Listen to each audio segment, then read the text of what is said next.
Avui es mira el nostre mirall Amàlia Garrigós. Ella és del poble d'on són els fills d'Ovidi Montllor, d'Alcoi. Però li diuen Amàlia Modesta Garrigós.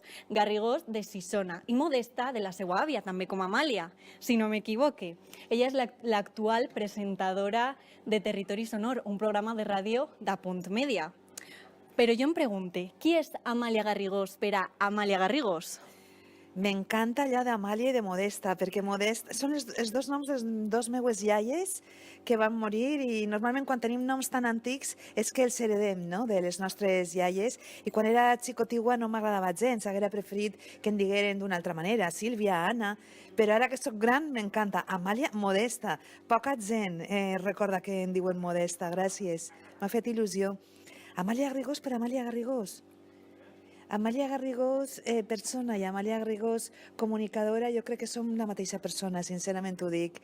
No hi ha... Soc prou transparent. En la meva vida algunes coses no m'han anat massa bé precisament per això, per la transparència, la sinceritat i això. Jo crec que sóc bàsicament una persona que intenta ser honesta amb les coses que faig i amb les coses que sent. És a dir, busca la coherència i l'honestedat. I ahí estem. Que bonic. Però també jo tinc un adjectiu per a tu, que podria ser somiadora, perquè amb 18 anys, si no m'equivoque, vares anar a Barcelona per a estudiar Ciències de la Comunicació i Art Dramàtic. Com va ser este canvi? Ciències de la Informació es deia en aquell moment, sí, i Art Dramàtic, sí.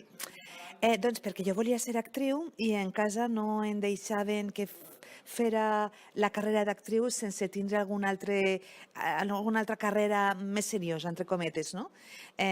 Aleshores, la condició que se me va posar en casa tant ma mare com mon pare és que me n'anava a Barcelona, podia estudiar art dramàtic, però al mateix temps que triara una carrera.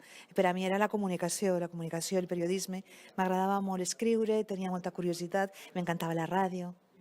Tot. I així, és que la comunicació i la interpretació tenen molts fils en comú, saps? Després, si no m'equivoque, Salvador Enguís, professor meu també de la universitat, va telefonar-te, no?, o va dir-te que necessitaven gent ací per a fer ràdio. Tu vares vindre ací, vares fer unes proves i et varen agafar de seguida. Però tu dius que va ser una decisió de vida o mort. Com és això?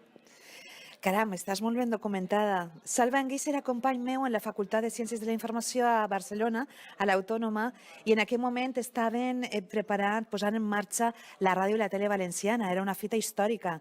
Jo en aquell moment tenia molta feina, estava treballant en Televisió Espanyola a Sant Cugat i tenia projecció de continuar, vaja.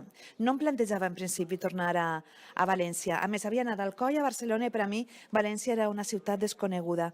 Aleshores, vine, que necessiten periodistes, i vaig vindre un divendres, em van tindre tot el dia fent proves de redacció, de locució, d'improvisació, etc. I ja per la nit em van fer esperar Rosa Solves, que era directora en aquell moment, i em van dir que em contractaven ja per a dilluns. A vida o mort, perquè clar, jo no m'ho esperava i havia de deixar la meva vida a Barcelona, els meus amics, el meu treball, i vaig decidir vindre'm perquè vaig sopesar la balança i trobava que era molt interessant estar en aquest moment històric d'arrencada de la ràdio valenciana. I així estic. Pensava que seria temporal i mira, ja m'he quedat. Quants anys són els que portes ja fent ràdio? 26, 27?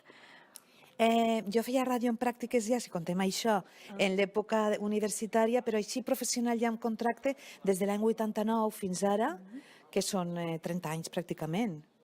Després també vares tindre un poquet, vares tocar la televisió amb Carta Blanca.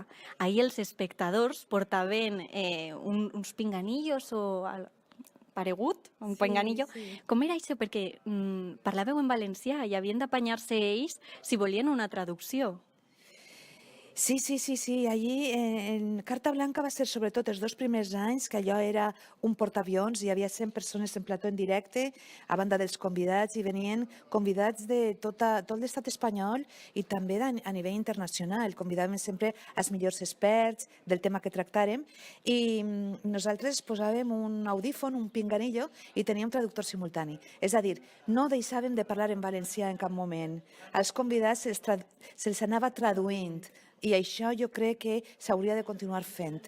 Després de l'experiència de Carta Blanca no s'ha tornat a fer, Jo crec que és el que toca, mantindre la nostra llengua i que les persones que vinguen de fora, d'Alemanya, d'Anglaterra, de Madrid, d'Extremadura, tinguen el pinganillo i que escolten la nostra llengua i se'ls traduïsca a l'instant, no? Pues sí, doncs sí, és una molt bona idea. Jo crec que sí, que ha de ser així per a que la nostra llengua tinga el mateix rang de tracte, no? El tractament ha de ser igualitari, no som inferiors. Si estiguérem en televisió espanyola o en Antena 3 també es faria la traducció simultània al castellà. Per què no ho hem de fer nosaltres?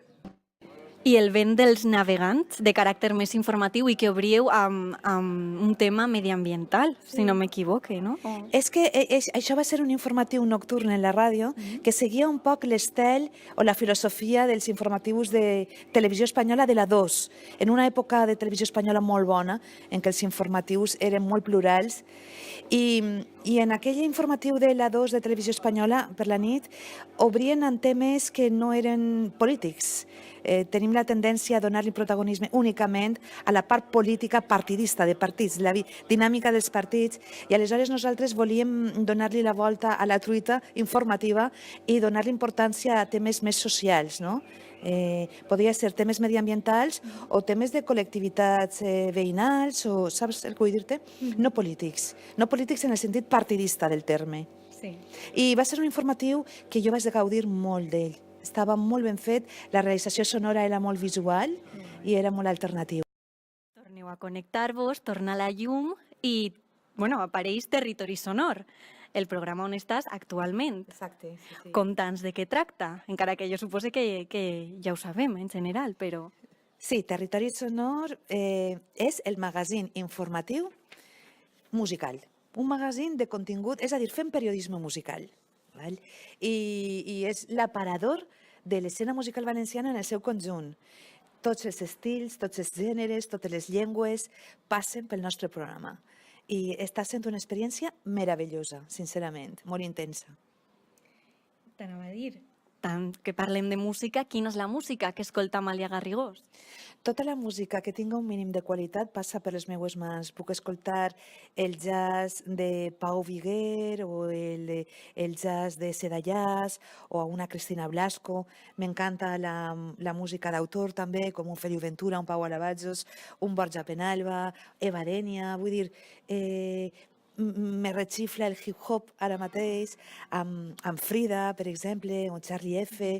Vull dir, tot allò que tinga qualitat... A mi m'agrada la música en mayúscules, i la gaudisc a tope. Assegures que la música té aquest poder extraordinari d'arribar a les emocions més profundes de les persones. Vaig a proposar-te un repte per acabar. Com definiries música amb sols una paraula? La banda sonora de la teua vida. Banda sonora. Banda sonora. Vale. Tots tenim alguna. Ens quedem amb esta definició tan bonica de música d'Amàlia Garrigós, a més. Moltíssimes gràcies i ens veiem en el proper vídeo. Adeu! Ciao.